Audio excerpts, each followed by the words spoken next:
Mine made the brand. Free duck. Yeah.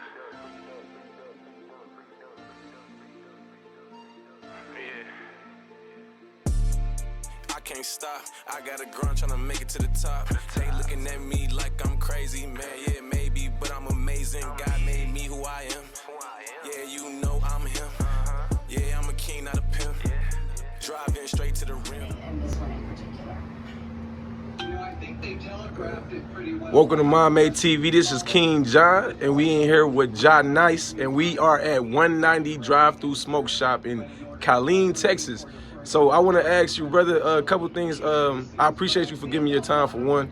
How did you get started into this business? How did you get started into creating this place? Well, a long time ago, Virgin, where personally was the idea of my big brother, Glenroy Smith, and things to come into a business. He once had a business, a record shop, and you know, records and stuff like that, and CDs kind of like went away. Everything you can download off of the internet. So we ventured off into this here business here and been here for 13 years. Gotcha. And rolling. So that basically 13 years? Yeah, 13 years, okay. You know.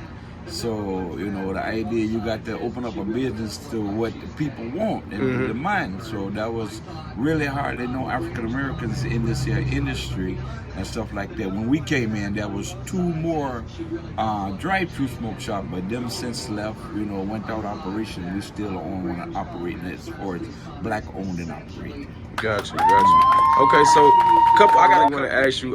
The first question I start off with is, what is your view, your belief system? Like, do you believe in God and or religion? Or well, first of all, brethren, me as a man, me not believe in nothing. Me know. If you not know me, then I don't respond on it. Gotcha. You know. So unless you know, when you say you believe something, you have doubts. Gotcha. So one thing, me not believe in no. I can just give it to you straight. Gotcha. Personally, me, I don't believe in the God. I don't believe in Jesus. I don't believe in none of the things they write in the Bible, because the Bible is a fictional book. It's stolen information and created for the power of the white man. And put them in Bible. See, a lot of we people don't understand that they wrote this book to put them in power. And through the brainwashing shit, you know, for our people, because there was nothing of this here book on the continent of Africa. Nowhere. The Egyptian Book of the Dead, where the true book was one of the oldest religious texts, that's where the information was, and when that information was passed down, it get into the wrong hands. And what our people don't understand is that the Bible is only written, it's called the Bible because of the paper that is written on. It comes out of a place called Biblios. So with that right there, you know, a lot of our elders and things and forward teaching and about Jesus and believe in this and believe in that and this and that, we failed to go back and do his studies. But some of our most prestigious black archaeologists and theologians or whatever, they done found out the truth. Yeah. And think Doc Ben, John Henry Clark. And if we ever get a chance to sit and listen to our elders and tell you about this here thing, we will be a lot better people, because believing in that religious thing, it keeps us docile. Yes. We don't want to fight for nothing, because we always thinking Jesus coming to save we. Yeah. So I'm rocking with everything you saying. Like, I agree with everything you saying. Now, the only thing I can't agree with, 2 things I can't agree with that you said, and like I would just challenge you and ask a question. The one thing you said about the Bible being stolen, you know, information. Now, the original Bible, the first ever Bible, was the Septuagint. Did you know about that? Yeah. Okay. So now the Septuagint, do you know the text that went into the Septuagint? Well, any book that, as far as I'm concerned, my brother, any book that's called the Bible is stolen information. If by not, the way me look upon a thing, like taking a test in college. When you go to college, you buy these books. And so the professor say, hey, we're having a test on chapter 1, 2, 3, 4, 5, 6, 7. So when I think of a book called the Bible, that book is incomplete It's incomplete because if everything is not in that book for you to study and get information upon, then how can you keep reading something that's incomplete? Then there's other books out there, right. But there's also books that you cannot get. Right. There's such as the Gospel of Thomas. I have a copy of it, but every person can't get a copy of that. Right. I was fortunate to get a copy because I, made friends with some rabbi, and a lot of them books and texts they keep from you. Maccabees. Well, Maccabees is in the Catholic Bible, and you might find it in some other Bibles, but a lot of people don't know about Maccabees. The Book of Solomon, Wisdom of Solomon. A lot of them things, brethren. So when we tell you that something fictional, we want something that's complete. If you're learning out of something that's complete, that gives you a better guide forward and things. So as far as dealing off in the religious thing, may not deal with them things and keep us weak. Gotcha. Yeah. So now I don't try to get too much into us going away from who God said you don't believe in God. So it's like when it comes to that, I don't believe in that concept of right. American place. Exactly, but you do if I say God, the IRB, right, exactly, right. So if I say, like, for example, somebody say who is God, and I say God is the balanced masculine and feminine forces of all things that exist, right? Exactly. So that's the issue. Like, do you think it could be damaging to the world that people kind of turn against God because of the names that the Europeans that put on God? Well, they turn against something that they don't know. They don't know that their self, the power is within you. Right. But if they keep steering you out to look out there and look for some God concept, you're looking in the wrong direction. Yeah. You should to look within yourself. Even some big time prominent preachers have even told a congregation, you have people looking up in heaven and pointing out in heaven, up in the air for God. You need to start looking within yourself. Reverend Ike, for one, he preached a whole sermon about that.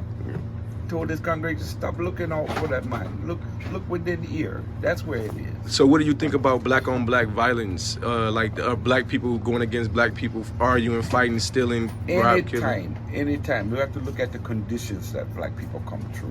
You are already taught to hate yourself through that thing called slavery. Right. To hate yourself and hate your fellow man, and pitting the black woman against the black man and things like that by means of how they went through their conditioning concept.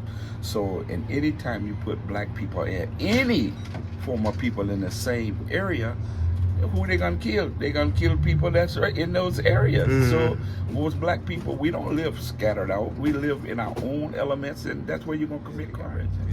Got you. So how do we hold people accountable? Like, how do we hold the people who are doing it even though, like you just said, it's like we set up in a position to where they put us in an environment where it's like the only choices we got is to do kind of bad things. So now we end up doing these bad things. Now we do these things. Well, one thing with every human being has the mind concept of right and wrong. We know right and wrong. So if you do wrong, you got to suffer consequences. Facts. Yeah, man. So.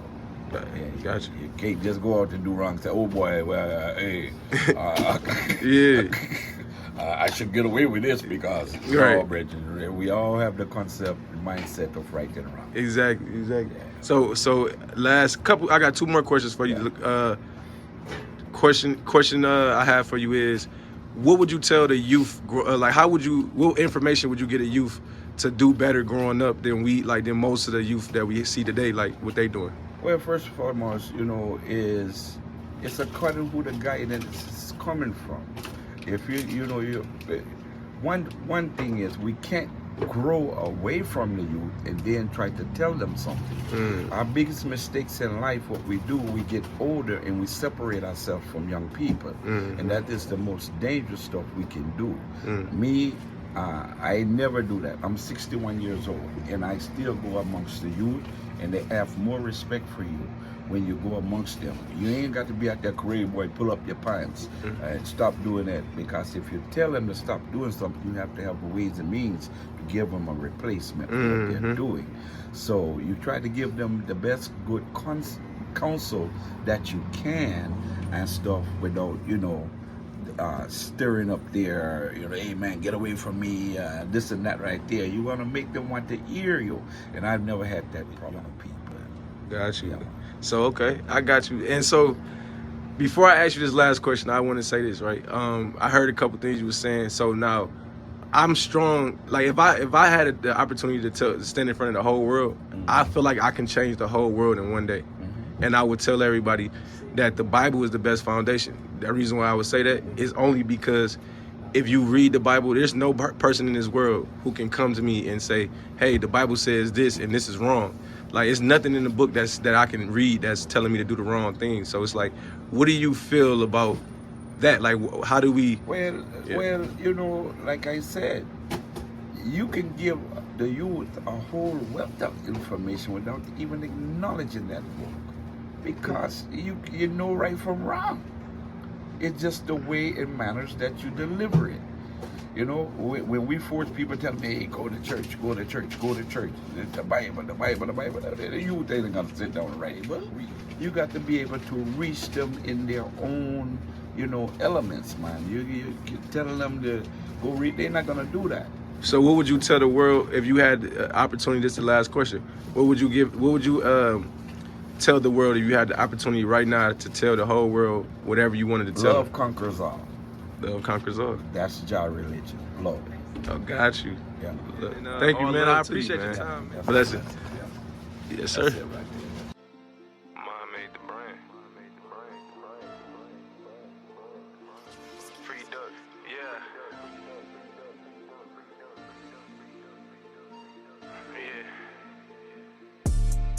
I can't stop. I got a grind trying to make it to the top. They looking at me like I'm crazy, man. Yeah, maybe, but I'm amazing. God made me who I am. Yeah, you know I'm him. Yeah, I'm a king, not a pimp. Driving straight to the